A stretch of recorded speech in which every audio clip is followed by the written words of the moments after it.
ਵਾਹਿਗੁਰੂ ਜੀ।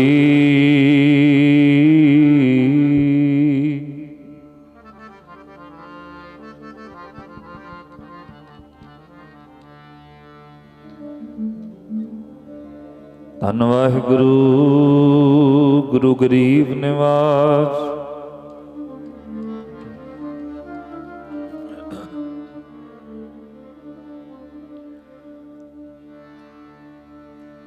मैं मन तेरी टेक मेरे प्यारे, मैं मन तेरी टेक।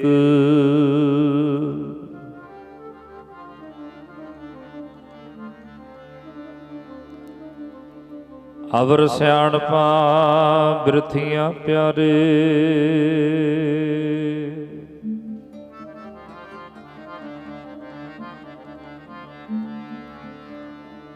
राखण को तुम एक।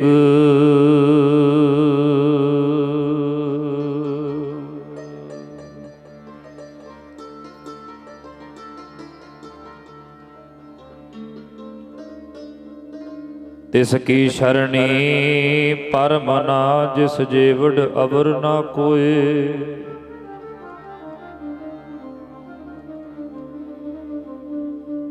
जिस सिमरत सुख होए कणा,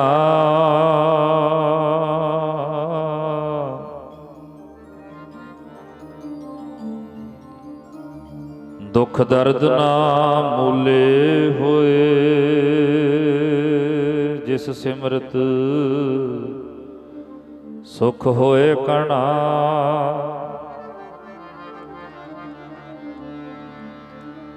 दुख दर्द ना मूले होए। जो तो प्रेम खिलन का चाओ,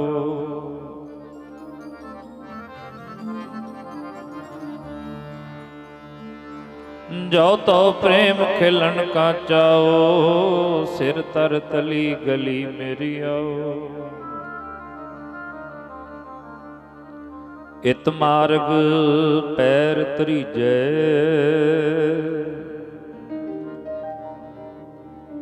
सिर दीजै कान ना कीजै।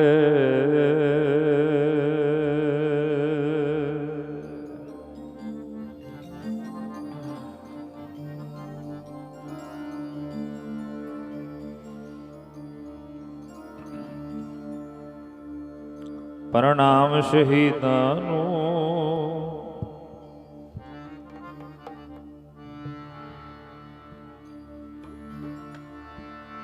प्रणाम शहीदां नूं, जिन्हां ने जिंदड़ी धर्म तो वारी।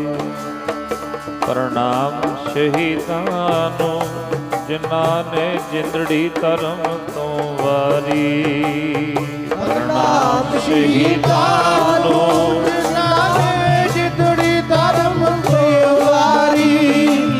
प्रणाम शहीदां नूं, जिन्हां ने जिंदड़ी धर्म तो वारी।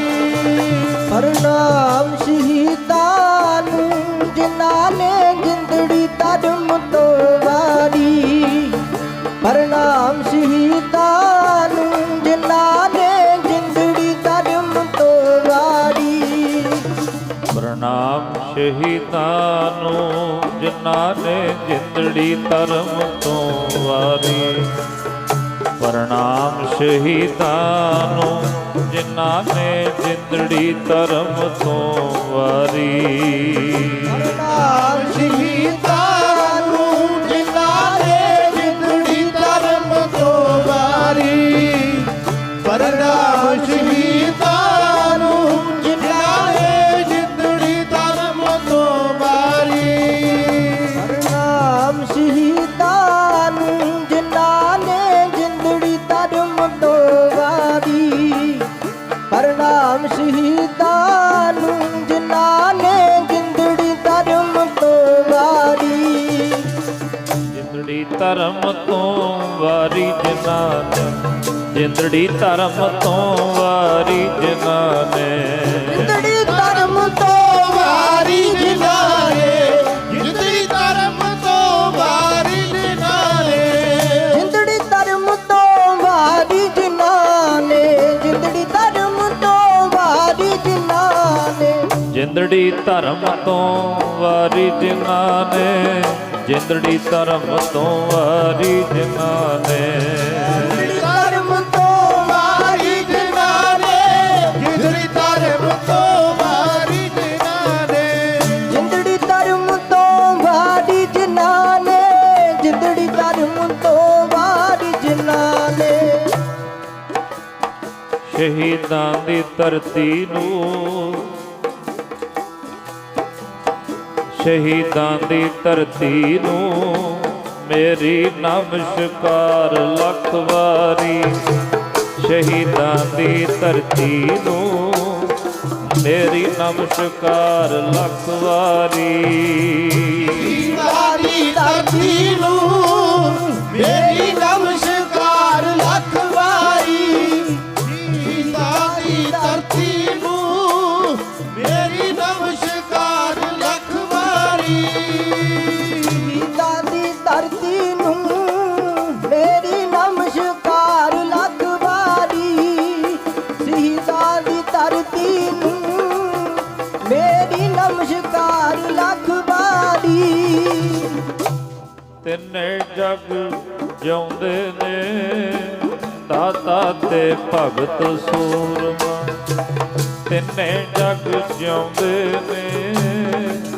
ਦਾਤਾ ਤੇ ਭਗਤ ਸੂਰਮਾ ਤਿੰਨੇ ਜਗ ਜਿਉਂਦੇ ਨੇ ਦਾਤਾ ਤੇ ਭਗਤ ਸੂਰਮਾ ਤਿੰਨੇ ਜਗ ਜਿਉਂਦੇ ਨੇ ਦਾਤਾ ਤੇ ਭਗਤ ਸੂਰਮਾ ਤਿੰਨੇ ਜਗ ਜਿਉਂਦੇ ਨੇ ਦਾਤਾ ਤੇ ਭਗਤ ਸੂਰਮਾ ਤਿੰਨੇ ਜਗ ਜਿਉਂਦੇ ਨੇ ਦਾਤਾ ਤੇ ਭਗਤ ਸੂਰਮਾ ਦਾਤਾ ਤੇ ਭਗਤ ਸੂਰਮਾ ਦਾਤਾ ਤੇ ਭਗਤ ਸੂਰਮਾ ਦਾਤਾ ਤੇ ਭਗਤ ਸੂਰਮਾ ਦਾਤਾ ਤੇ ਭਗਤ ਸੂਰਮਾ ਦਾਤਾ ਤੇ ਭਗਤ ਸੂਰਮਾ ਦਾਤਾ ਤੇ ਭਗਤ ਸੂਰਮਾ ਤਿੰਨੇ ਜਗ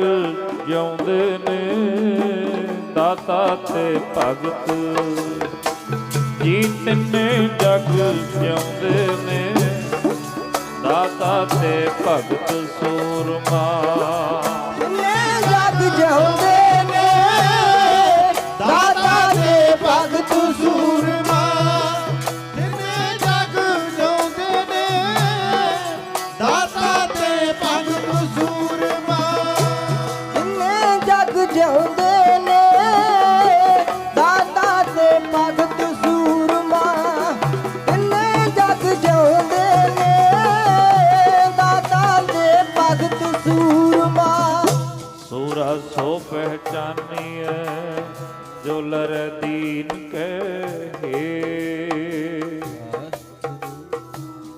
ਪੁਰਜਾ ਪੁਰਜਾ ਕਟ ਮਰੈ ਕਬਹੂ ਨਾ ਛਾੜੈ ਖੇਤ ਜੋ ਤੋ ਪ੍ਰੇਮ ਖਿਲਣ ਕਾ ਚਾਓ ਸਿਰ ਤਰ ਤਲੀ ਗਲੀ ਮੇਰੀ ਆਓ ਇਤ ਮਾਰਗ ਪੈਰ ਤਰੀਜੈ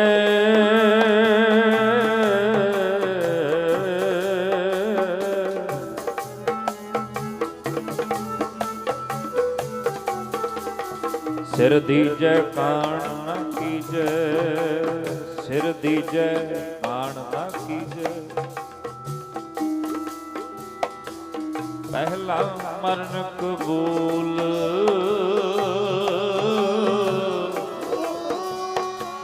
ਜੀਵਨ ਕੀ ਛੱਡ ਆਸ